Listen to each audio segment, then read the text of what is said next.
So let me tell you about Denzel. Denzel's that 13-year-old kid who literally goes to class every day just to cause trouble. He's throwing pens around, he's throwing chairs around sometimes, he's starting fights, he's starting arguments with the teacher, with other classmates. He's interrupting when the teacher's speaking, and the teacher is so annoyed. She really sees him as that disruptive student that is just trying to make her job harder. She sees him as that boy that just doesn't care about anyone else's learning, that just wants to mess it up for everyone else. As a result of this judgment that she has, she constantly tells him how annoying he is. She's constantly putting him down. She's constantly letting him know, listen, you need to let everyone else get on with their work. Let everyone else get on with their work. You just stay in the corner. And all of his teachers tell him pretty much the same thing. Some a little bit more savage than others. Long story short, his behavior escalates over the years. By the time he's 21 years old, he's been arrested 3 times. He's been kicked out of his house by his parents. They felt that he was just too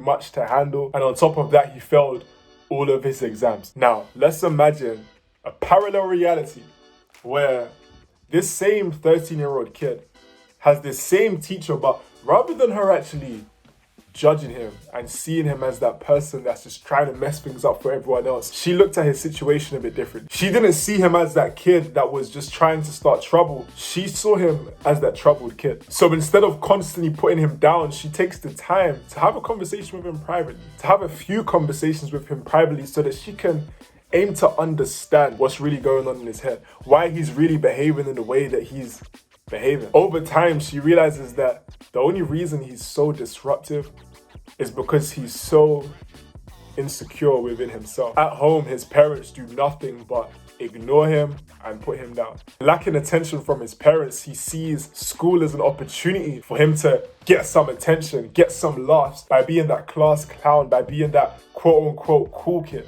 And he gets laughs. People are laughing at him in class, but he doesn't really gain any real friends from that experience. And the teacher's realizing this. And so rather than calling him annoying and rather than calling him disruptive, she decides she's going to try her best to actually help him grow his confidence within himself. So she constantly encourages him. She constantly praises even the smallest things. Oh wow, he just got a decent grade on one of the classworks that he did. Oh wow, he actually did his homework. Let's go ahead and give him that praise. Over time, she actually finds out that he has a passion for playing basketball. She encourages him to start on the school basketball team, and the crazy thing about it is he's actually pretty good. Right? He starts playing in the school basketball team, and everyone starts realizing, yo, this guy could shoot, right? He's shooting those 3-point swish. It's going in nice, right? He starts smashing it. He starts actually helping the team elevate. He actually starts to make some solid friends in that scene, and he's no longer being so disruptive in class because he's found another kind of way to get that attention, I guess, that he seeked. But this time it was in a positive way. It's by performing well in basketball. So long story short, in this parallel universe, by 21 years old, rather than being arrested 3 times or being kicked out and failing his exams, he's actually in a situation where he's playing basketball professionally. He's traveling around the world. He's loving his life. He's got solid friends around the world with him as well. Even his parents are proud of him. He's volunteering, doing coaching for 13-year-olds in that same exact school that he started playing basketball in. In other words, this parallel reality version of Denzel had his life completely turned around. And why was that? It was because that teacher, it was the same teacher. It wasn't a different teacher, but she just decided, maybe she listened to a podcast the day before, right? And she just realized, whoa, I need to stop judging people so harsh. I need to start seeking to understand. So rather than her judging him in a negative way, again, she sought to understand. And as she sought to understand, she gave him a chance, because a lot of the times we don't actually recognize, or we don't actually realize, or we don't actually admit how much our judgments on other people play a role in the way that we act towards them, the way that we actually treat them. So if we can go ahead and switch it internally, a lot of the times we try to change our actions. We think, oh, you know what, maybe I'm not treating this person right. Let me try to change my actions. But the reality, that the root issue a lot of the times is the judgment that we have around that person, or it may be the judgment that we have about ourselves, but that's a conversation for a different day, right? But if we can switch that judgment and just remove judgments as much as possible, any kind of negative judgment, and we can just flip it to an understanding perspective. Maybe someone does something that you don't necessarily agree with. Maybe someone is living a certain type of life that you don't necessarily agree with. Rather than, again, judging them, How about you seek to understand?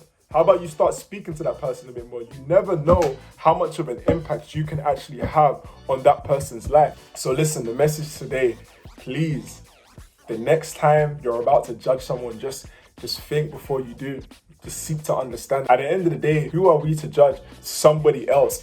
We don't know what they've gone through. We don't know their situation. Because the reality of it is, for the most part, when you really, really kind of think about it and you kind of get deep, a lot of the times it's like, if you were in that person's exact situation, where you have been brought up in their exact household, and you had been in their exact environment, in all of the kind of situations that they've been in, leading them up to that point that ultimately pretty much led them to be that person, you would probably be acting in the same, if not similar way.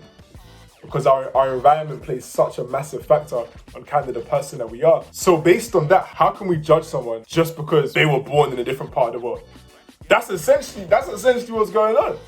Because again, if you were born with their mum, if you were in their specific situation, a lot of the times you'll be doing the exact same thing. So again, just think about that.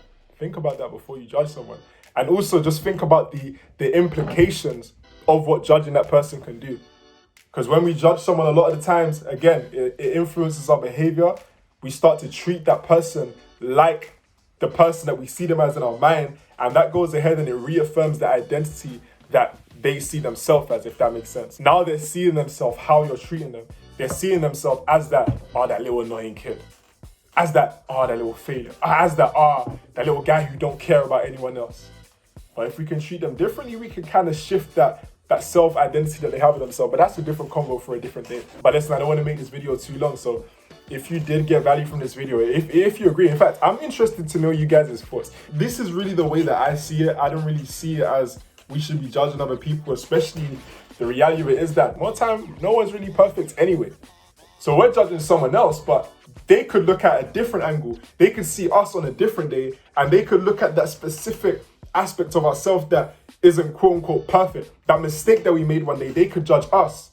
So how can we judge someone that it just doesn't really make sense? Judging someone, sometimes we're judging someone on a mistake that they made just that one day. But listen, let me know your thoughts in the comments, man. I'm interested to know you guys' opinions on the topic. This is my perspective personally. And it's something that I believe strongly in, just the power of really avoiding judging people in a negative way.